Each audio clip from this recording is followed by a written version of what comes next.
What did you? Sorry? No. Sorry? Volume. No, no. A stocking density is higher here. So I will say it is the ammonia waste management. Waste management. Ammonia is the critical factor which decides the carrying capacity. So we cannot go beyond the 1000 kg per hectare in that pond, but we are rearing around 20 kg per meter cube. So it is designing the waste management in the system. So fish, you know that ammonia is the toxic gas. It is in which form? NH3 or NH4 plus. Unionized form of ammonia. NH3 is toxic to the fish. NH3 is toxic to the fish. So what we are doing in the intensive systems, how can you reduce the ammonia in the water? This is the one tank. Ammonia is higher, around 10 ppm. How can you reduce the ammonia? Any guesses? Yeah, water exchange. Yes. So that is the preliminary step followed by the farmers to reduce the ammonia. Including bacteria. Sorry, ma'am? Bacteria including Yes. So if you are having 10 ppm of ammonia in the system, so you want to reduce to 5 ppm means 50% of the water will be reduced and exchanged. Fresh water will be stocked here. So, but if I can do for one tank, but if I have 10 tanks means I will have the loss of water. Spending of water is very crucial, and I cannot spend that much water.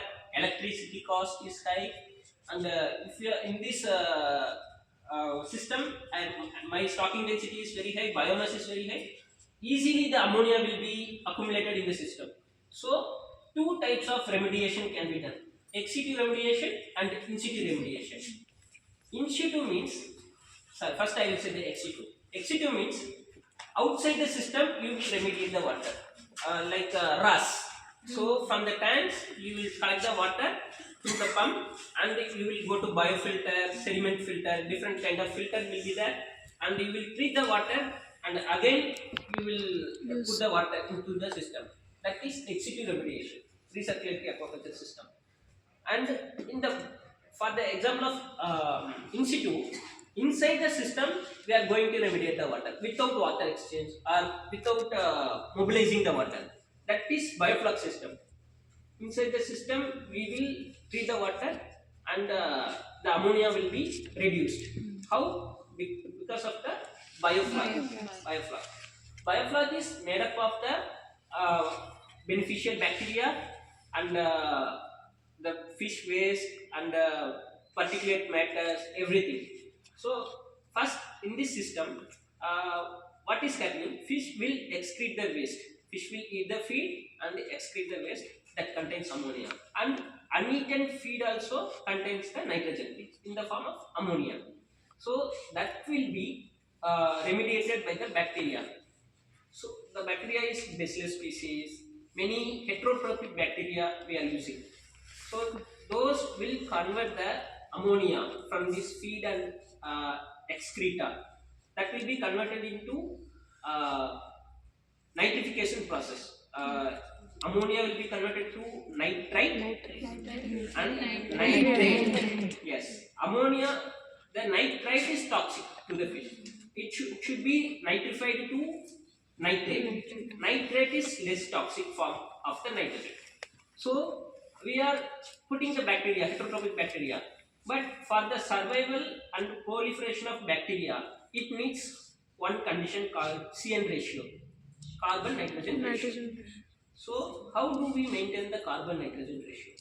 Nitrogen is coming from this ammonia, the excreta and uneaten feed. It is naturally available in the bioflux system, but carbon has to be added externally. Farmers will use whatever the carbohydrate rich byproducts like jaggery, molasses, wheat flour, rice flour, everything can be added. I will give you the leaflet for the how to calculate the carbon nitrogen ratio, how to add according to the field. That's a calculation. It is a separate class. So I am just saying briefly. So carbon nitrogen ratio from 10 is to 1 to 20 is to 1 we are maintaining here. Optimum can be 12 is to 1. We are maintaining here 12 is to 1 to 15 is to 1 upon our experimental requirement. So after maintaining the same ratio, the bacteria will proliferate and it will take the ammonia and why and one another source of adding the carbon is carbon sources. Carbohydrates are sticky in nature, isn't it? So if you are adding the rice, it will be sticky in nature. So maida, everything are sticky, adhesive in nature. So this will facilitate the probiotic bacteria